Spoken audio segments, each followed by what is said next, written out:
Hey everybody, it's Jackie from ESLspeaking.org. So today I'm going to talk about my top 5 ESL pronunciation activities. And I'm not going to lie, I'm a little bit terrified of teaching pronunciation at times.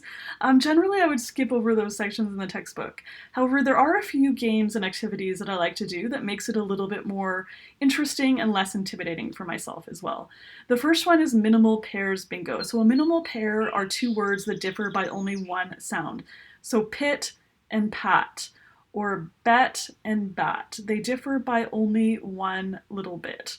So fill up your bingo cards with a whole bunch of different words that differ only by one word. And I like to have a big word bank on the board, and then students can kind of randomly pick what they want and then play some bingo. And of course the teacher has to keep track of what words you say, because the challenge is in students crossing off pet instead of putt. And if they make a mistake, then they might not actually win bingo. So yeah, be sure to check kind of carefully for this one, because it can be challenging and students can actually make a number of mistakes in that.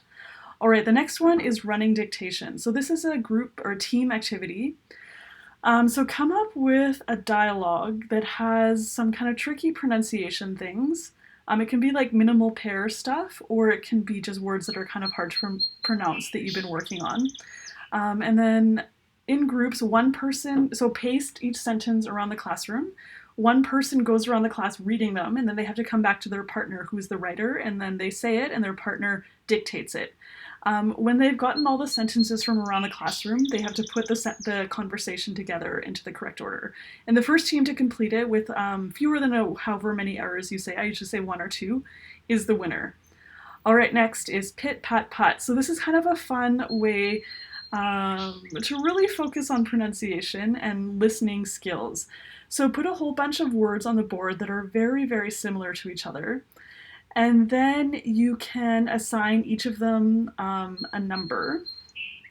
And then you can say, my phone number is 778, blah, blah, blah. And students have to write down the words that they hear. And you can also do it the opposite way. You can say the words and then get students to write down the number. And they can do this together with you as a class, or you can put them in pairs and they can do it as a partner with a partner.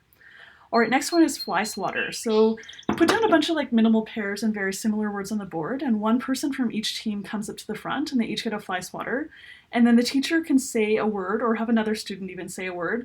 And then the first person to slap that word gets a point for their team. Erase it and then put down another word and then just keep playing until everyone has had a chance to play. Finally, flashcard sentences. So I almost never go to class without flashcards. I love them so much. So you can get students to say the word on the flashcard, you can get them to make a sentence. There's a million things. You can play little games with them. So have a look at my website. I'll put the link down below. There's a ton more pronunciation activities, a ton more flashcard games.